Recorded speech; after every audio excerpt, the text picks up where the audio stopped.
And for years, 7 News has reported on the back and forth between lawmakers and law enforcement over how to handle juvenile crime. Even as new reforms are passed, prosecutors say more needs to be done. 7 News Maryland Bureau Chief Brad Bell is joining us now from Rockville, where a recent case is putting the spotlight back on juvenile justice. And Brad, you have learned a 12 years old allegedly broke into multiple car dealerships.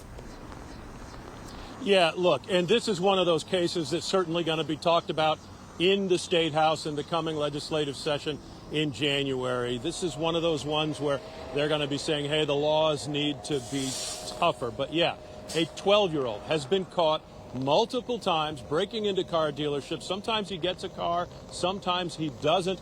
But in each case, the police have to not just let him go, but they give him a ride home.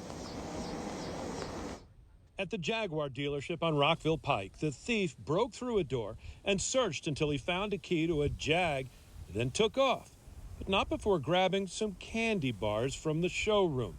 At the Audi dealership, he smashed an expensive bay door with a stolen car, then wandered around the showroom, pausing to grab ice cream from a customer courtesy freezer.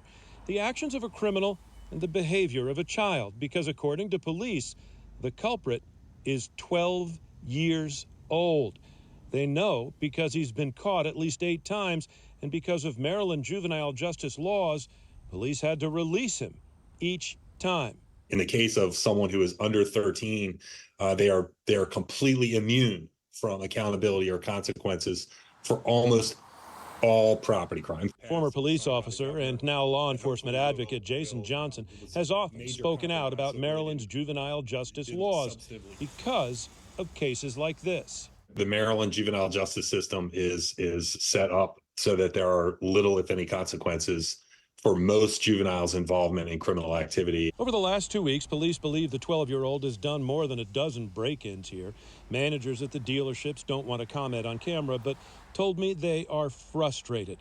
We've reported extensively on juvenile justice issues, the battle between law and order and recognizing kids are kids and they make mistakes, the battle between juvenile justice reform and making laws too permissive.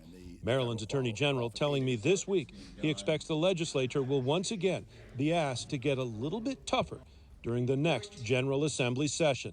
I have no doubt it will be back on the table again in January. And